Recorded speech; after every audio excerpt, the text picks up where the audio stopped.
What up, guys? So check this out, man. With Avengers Armageddon already here knocking at our door, I really just want to take a little bit more time to go back in the past to discuss Red Hulk's motivations in wanting to take over the world. And we've already discussed how this ain't nothing new for Red Hulk. This is something we seen even way back when he was originally introduced in Greg Pak's run. And over the years, we've kind of seen how Red Hulk has interacted with the hero community, either as a hero or a villain. But it was in his solo run last year under the One World Under Doom that we really saw why this man is so motivated. Because not only did Dr. Doom kidnap him and basically run him under endless trials just to get military experience out of him, but this dude Warwolf was doing the craziest types of experiments on him. You see, where we last left off, this man had just broke out and was fighting like 100 Doombots and was wrecking shop. But just when it was seeming like everything was about to be alright, this man looked up and there's a giant ship with a Hulkbuster gun pointed right at his face. And Ross thinking to himself, man, I'm a mother flipping Hulk. I ain't worried about that. Run straight up at this thing and well, it does not end up too well for this man. See, this ain't just any old normal gun.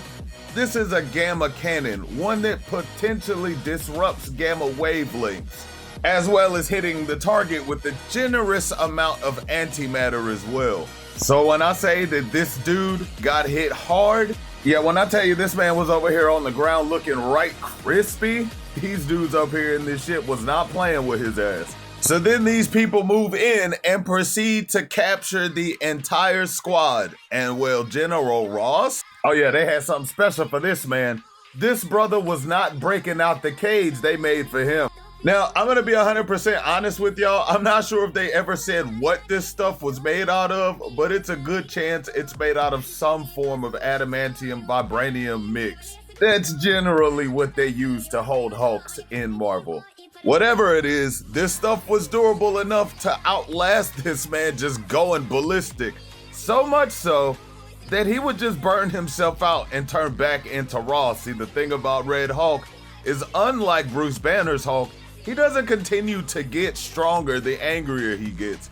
He'll eventually just burn himself out since his power is more like a battery. So after this man tuckered himself out, man, they got this dude up and took him to the one guy that he was 100% not trying to come in contact with, Captain Ryker. And if you don't know anything about this guy, he is notorious in Marvel for just doing experiments on superhumans, mutants, all types of folks. This is a bad guy. And when Ryker starts trying to run his mouth at Ross, Ross doesn't want to hear none of that. He runs up and uppercuts this dude all in his lips. But see, there's one thing that Ross didn't know about Ryker. See, Ryker had been doing some experiments on himself. And Ryker looked at Ross and tells him, yeah, you know what, man? I deserve that one. But now, you done effed around, and I hope you ready to find out what time it is. Cause brother, when I tell you, you gonna have to get used to following orders. Woo-hoo-hoo. And this man starts transforming as he continues to tell Ross, yeah, bruh, you no longer commanding officer with the weapon of a body. No, Ross. What you are, well, you're about to become a victim of the Warwolf. And y'all, when you would think seeing something like a bio-enhanced werewolf running up on you would make any normal man need his brown pants? Well, I mean, not Ross. Even though this man is getting slung around the room, he don't give a damn about none of that. This dude sees a little metal piece on the ground, reaches out to grab it, and proceeds to start shivving this thing all up in the rib cage. This looks like that one moment from that one movie, Dog Soldiers. If you've never seen Dog Soldiers, you need to go watch Dog Soldiers. Shout out to bruh who was beating the hell out that one werewolf with the frying pan. And Ryker was snarling at bruh because he was just like, okay, this man got some fight in him. And Ross was just like, hey, you damn right I got some fight in me, you old sucker. But, I mean, having fight in you is not necessarily enough to take out a cybernetically enhanced werewolf. And this man grabs Ross up and starts bear hugging the life out of this dude. Like, When I tell y'all this man, Ross, is struggling to breathe, he got blood shooting out of his mouth and nose until everything around him just start going black. And just like that, that brother is out for the count. And the next time we see him, oh, he getting dragged off by his foot. And I'm gonna tell you, ain't nothing good go happen to anybody getting dragged into a room like this by your ankles. And when I tell you that very last statement couldn't be more correct, the very next time we see Ross after this dude is on a table, strapped up, whole bunch of hoses plugged into his skin, and Ryker's like, hey man, you know, this whole Red Hulk thing you got going on is really nice, but you know it would be really nice if you would play ball with us. But I know you, Ross. I know you're not the type of person to play ball, so I guess we're gonna have to go with the next best thing. And the next best thing would be Hulks that actually listen. And since we know it ain't gonna be you, guess I'm gonna have to study your DNA. But letting you Hulk out all the way to do that, a little bit too dangerous. But Ross, I got something for that, buddy. Oh, do I got something for that indeed. And that's when this dude, Ryker, starts causing Ross to just randomly transform, but not fully. Ryker starts causing specific locations on Ross's body to Hulk out, like his skull, causing portions of his skull to grossly distend. When I say grossly, look at the proportions on this man. His head is literally bigger than his torso. And Ryker lets him know there are plenty of other ways that I could probably study you, but this one holds a special place in my heart because I get to take my time with this. I get to do it piece by piece, bone by bone, and organ by organ. And rest assured, it's gonna be for the greater good, man. You're gonna do the one thing that you always wanted to do. Help out this country. And you always said that you would do anything for God and country. Ain't that right, Ross? And I really need to express to you that Ryker is thoroughly enjoying putting Ross through all this.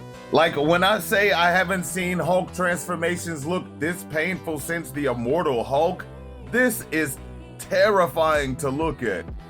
But again, Ryker does not give a damn. He just kind of telling Ross, yeah, bruh, Hulks? Nah, they don't need to be generals. They just need to be compliant little soldiers. And well, I'm gonna make some compliant little soldiers out of you. For sure, I'm gonna get them powers, and it's a good chance I might fry your brain. But you know, it be like that sometimes in the conquest of science. And this man Ross, this brother just over his season, blood shooting out his nose, eyes, and mouth, as Ryker continues to fry his ass up. I mean, it gets so bad that the people working for Ryker were just kind of like, yeah, this dude pretty messed up. So they cause a whole distraction to get this man to turn into werewolf just to get him out the room, which gives this man Ross a moment to breathe. And man, he was really looking like he needed, because goodness gracious. And that's when the very same sister, in fact, who walked him in there was like, yeah, I'm sorry, bruh. I didn't realize Ryker was as bad as he is, but as far as I'm concerned, I got you, dog. Whatever you trying to get done, we gonna get that done, because that dude, nah, bro. And so her, Ross, Machine Man, Deathlock, they end up making their way up out of this facility. But see, here's the thing. But see, the thing is, a lot was going on in the escape, and Ross is an old man, so he didn't necessarily fare well in getting out of there. But they had something for that. Basically a gamma-powered EpiPen. And when they stabbed this man in the chest, that brother wakes up immediately. It was just like, boy, I swear I'll kill whoever. And they were like, Ross, chill out, bro. We gonna need you to get yourself together, man. And yeah, they not kidding. They really gonna need him to get himself together. Cause Ryker not about to let them roll out. They got missiles exploding from behind them and everything. And that's when they turn around to see that Hulkbuster was on their tail again. But Ross ain't going for that. That man jump out that plane talking about some never again. And I gotta be real, I can't even blame Ross for trying to run that fade. If that man did to me what he did to Ross, I'd be ready to crush everyone. That's exactly what he plans to do. But that, ladies and gentlemen, is a story for another time. As for now, Excelsior War Corps. I'm Amaso T. I'll catch y'all later.